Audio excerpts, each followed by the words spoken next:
परमाणु बम, atom bomb या nuclear bomb ये दुनिया के सबसे खतरनाक आविष्कारों में से एक है। यह तो सब जानते ही हैं कि द्वितीय विश्व युद्ध के दौरान परमाणु बम ने परिणामों को पल भर में बदल कर रख दिया था।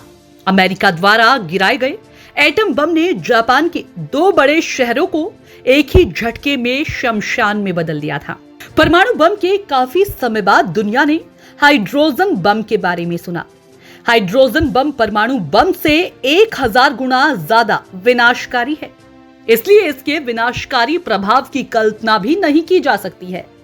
ये दोनों ही हथियार पूरी पृथ्वी को नष्ट करने की क्षमता रखते हैं। आज के इस वीडियो में यही जानेंगे कि परमाणु बम और हाइड्रोजन बम दोनों में क्या अंतर है और दोनों में कौन ज्यादा खतरनाक है। पहले बात करते हैं परमाणु बम या एटम बम के बारे में। परमाणु बम परमाणु की शक्ति का विध्वंसक प्रयोग है। इस विध्वंसक ऊर्जा की मात्रा इतनी अधिक होती है जिसकी कल्पना भी नहीं की जा सकती। लाखों लोग एक ही साथ मारे जा सकते हैं। एक बहुत ही बड़े क्षेत्र में एक साथ तबाही मचाई जा सकती है। एक अनुमान है कि 1000 किलोग्राम से कुछ ज्यादा बड़े परमाणु बम से इतनी ऊर्जा उत्पन्न होती है जितनी कई अरब किलोग्राम के विस्फोटक से भी नहीं हो सकती है। परमाणु बम न्यूक्लियर फ्यूजन या न्यूक्लियर फिशन के सिद्धांत पर आधारित होता है।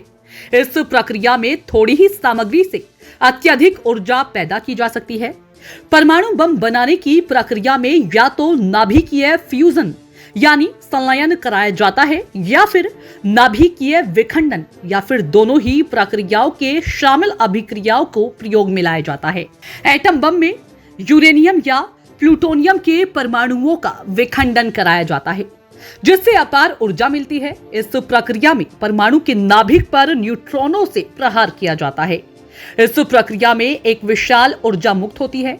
इस प्रक्रिया को नाभिकीय विखंडन कहा जाता है।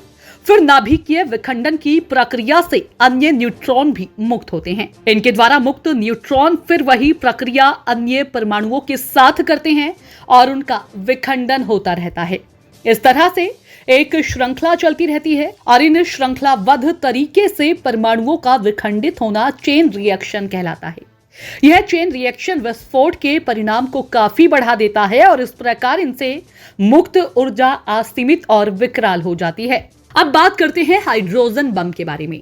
हाइड्रोजन बम परमाणु बम की तुलना में और भी ज्यादा विध्वंसक और विनाशकारी होता है। हाइड्रोजन बम परमाणु संलयन के सिद्धांत पर काम करता है।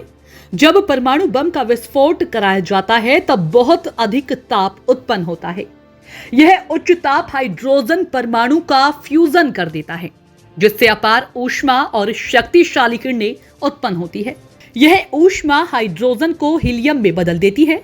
इस प्रक्रिया में हाइड्रोजन के आइसोटॉप्स का परस्पर मिलन होता है जिसमें 2 एटम के न्यूक्लियस आपस में मिलते हैं। इसका परिणाम यह होता है कि विशाल शक्ति या ऊर्जा उत्पन्न होती है। इस ऊर्जा का परिणाम सूर्य के स्रोत से उत्पन्न ऊर्जा से भी ज्यादा और गंभीर होती है। ये आइसोटॉप्स हाइड्रोजन के ड्यूटेरियम और ट्राइटीरियम होते हैं। हाइड्रोजन बम का परीक्षण सबसे पहले अमेरिका ने किया था। इसके बाद रूस, चीन और फ्रांस ने भी हाइड्रोजन बम तैयार कर लिया था। अभी हाल में उत्तर कोरिया के द्वारा भी हाइड्रोजन बम का सफल परीक्षण किया गया है। हाइड्रोजन बम का प्रयोग अभी तक पूरी दुनिया में कहीं पर भी नहीं किया गया है। परमाणु बम और हाइड्रोजन बम में क्या अंतर है? एटम बम नाभिकीय संलयन, विखंडन या फिर दोनों ही प्रक्रियाओं के सिद्धांत पर कार्य करता है।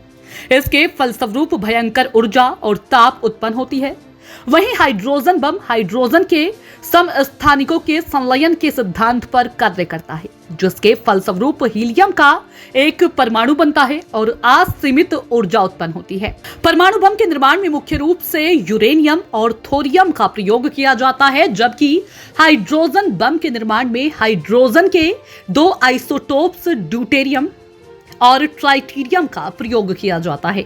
1000 किलोग्राम से थोड़े अधिक के परमाणु बम टीएनटी के कई अरब किलोग्राम विस्फोटों से अधिक ऊर्जा और ताप उत्पन्न करते हैं, जबकि हाइड्रोजन बम का विस्फोट कराने के लिए एटम बम के विस्फोट से उत्पन्न 5 करोड़ डिग्री सेल्सियस ऊष्मा की आवश्यकता होती है, जो कि सूर्य की ऊष्मा से भी अधिक होती है। इस विस्फोट से उत्पन्न ऊर्जा असीमित होती है। परमाणु बम हाइड्रोजन बम नहीं होता, किंतु हर हाइड्रोजन बम एक परमाणु बम होता है। अभी तक दुनिया में परमाणु बम का 2 बार द्वितीय विश्व युद्ध के दौरान प्रयोग हो चुका है, जबकि हाइड्रोजन बम का प्रयोग अभी तक दुनिया में किसी ने कहीं पर भी नहीं किया।